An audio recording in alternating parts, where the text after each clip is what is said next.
I was born in Peterborough, Ontario, but I was, when I was a year old, I moved down on a little farm near Lynn, Ontario. And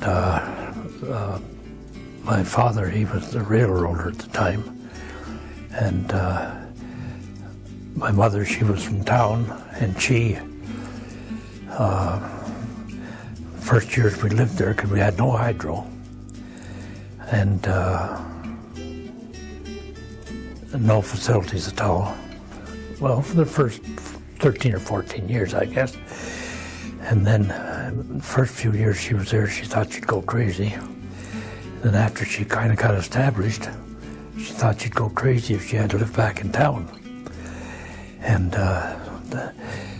in the long run, there was 10 of us, 5 girls and 5 boys. And of course, everybody doubled up in bed.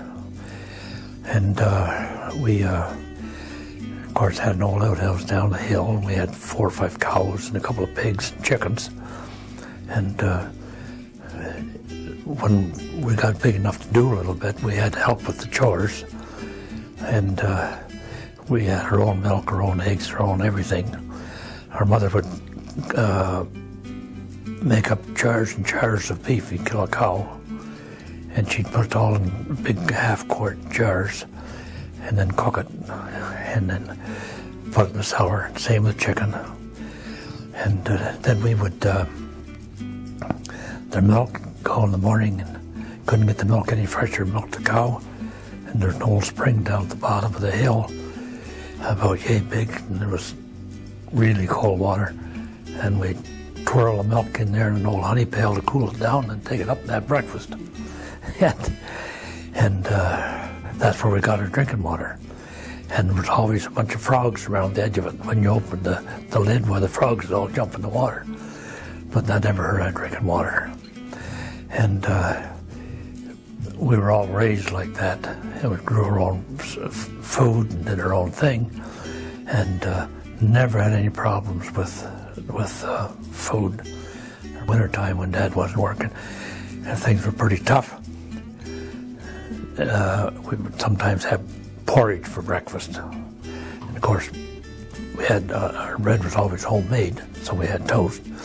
And Mother would, and Dad would say, well, when Mother was working in the kitchen, he'd go to bed with the little guys and read to them in bed.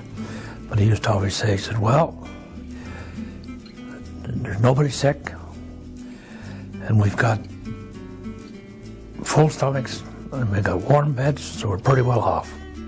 You know, didn't have any money, but that was his philosophy, you know. And then when we were getting up into our teens, we had to get out and do our thing, you know, because I've done so many different things. I just rolled from job to job. And when I was 16, I went west on a harvest excursion. They used to have harvest excursions 60 some odd years ago. They used to make up special trains and recruit men and boys from the east to go west to help with the harvest. And then the next year, when I come home that late that fall, next year, there was no work, so I went in the bush up north of Webwood here, about 60 miles in the bush. That was another experience. Then I went from that to, my dad wrote me and he said, I had 2 uncles who worked in Peru, and he said, your Uncle Joe said that he'd like to get you a job with Imperial Oil on the oil tankers. Better than working in the bush. So anyway, I come home. The next year I went to Montreal and signed on to an oil tanker.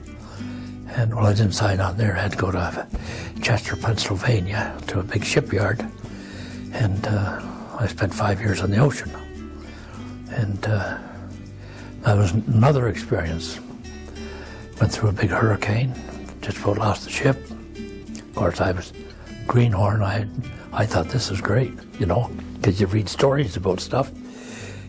I'd stand out on the stern, and one time you're looking way up the sky, and the next time you're looking down, it's just like a big hill rolling out behind you. And the seasoned ones, they didn't think it was great because they thought they'd been sent for.